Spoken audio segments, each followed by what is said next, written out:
Au nom du Père et du Fils et du Saint-Esprit. Amen.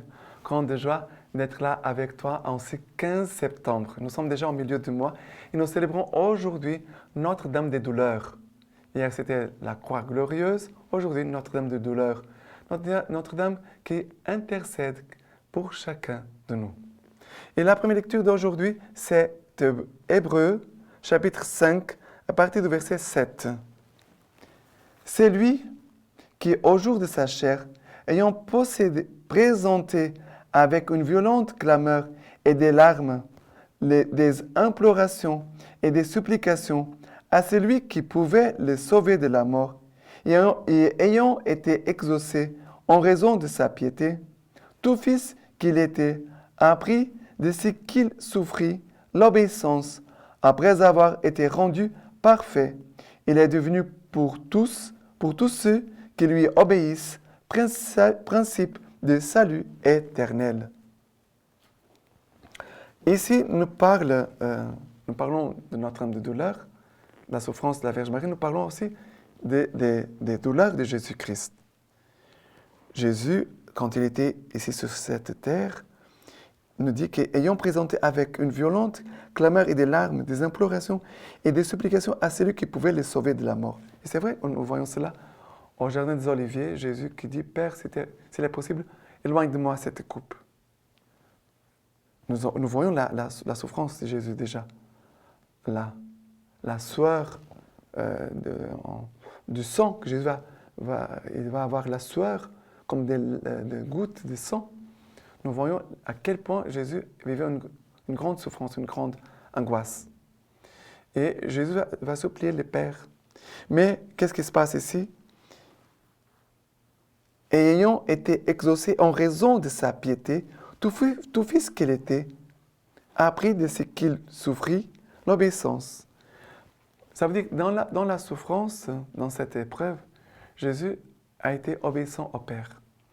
Et pour nous tous, c'est très important de demander, Seigneur, dans ma vie, que je puisse toujours t'obéir, que je puisse toujours faire ta volonté. D'ailleurs, nous prions cela chaque jour dans le Notre Père. Seigneur, que ta volonté soit faite, que ta volonté soit faite, Seigneur. Ne regarde pas mes péchés, Seigneur, ne regarde pas mes difficultés à peut-être t'aimer, Seigneur, mais donne-moi, Seigneur, la grâce de t'obéir. Parce que, Seigneur, en faisant ta volonté, je suis sûr d'être dans l'amour et de communiquer aussi ton amour pour ce monde qui est dans une grande souffrance. Et la plus grande souffrance que l'homme peut vivre, c'est de ce qu'il vit dans ses souffrances, dans ses épreuves, sans la présence de Dieu. Ça, c'est la grande souffrance de l'homme. Souffrir sans la présence de Dieu.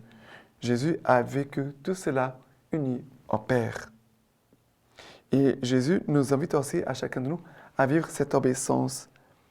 Il est devenu pour tous ceux qui lui obéissent, principe du salut éternel. Et maintenant, le psaume d'aujourd'hui, c'est le psaume 31. Le psaume 31 à partir du verset 2. En toi, Seigneur, j'ai mon abri. Sur moi, pas de honte à jamais.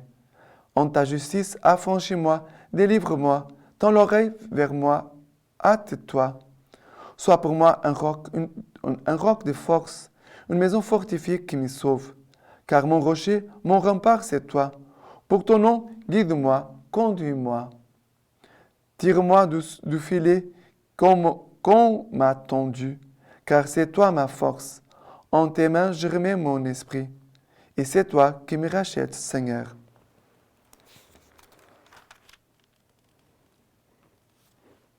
Et moi, je m'assure en toi, Seigneur. Je dis, c'est toi, mon Dieu. Mes temps sont dans ta main, délivre-moi.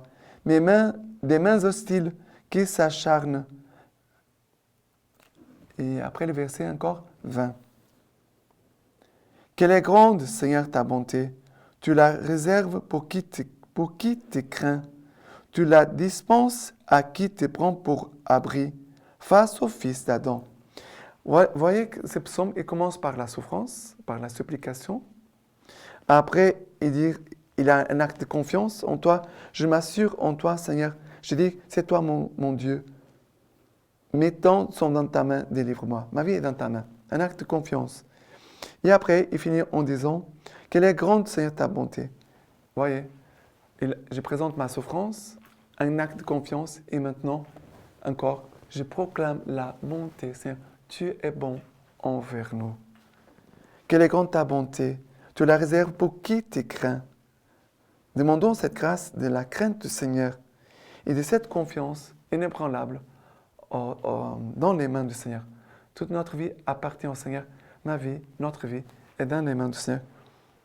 Et maintenant, l'évangile d'aujourd'hui, c'est Jean chapitre 19, à partir du verset 25. Auprès de la croix de Jésus se tenait sa mère et la sœur de sa mère, Marie, femme de Clopas, et Marie de Magdala. Jésus, donc, voyant sa mère et se tenant près d'elle les disciples qu'il aimait, dit à sa mère, « Femme, voici ton fils. » Puis il dit aux disciples, « Voici ta mère. » Dès cette heure-là, les disciples l'accueillirent chez lui. Et qu'est-ce que c'est beau ici? Nous voyons Jésus qui regarde sa mère, la Vierge Marie qui regarde Jésus. Jésus souffre sa passion. Marie, elle est unie à la passion, aux souffrances de Christ. Il y a cette union de Jésus avec sa maman. Et à ce moment-là, où Jésus nous a tellement aimés, où Jésus vraiment a tout donné pour nous, toute sa vie, son pardon, son salut, sa rédemption, Jésus nous donne encore sa maman. Jésus regarde Jean, et Jean représente nous tous les chrétiens, tous les baptisés. Et Jésus va dire, Jean, mon enfant, prends, voici ta mère.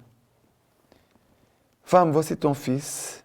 Et après, dit aux disciples, voici ta mère. Voici ton fils. Jésus, non, quel acte d'amour. Jésus a le souci de sa mère et des gens qui sont là.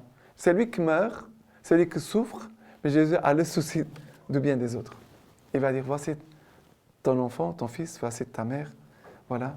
Et comme ça, Jean va accueillir chez lui la Vierge Marie.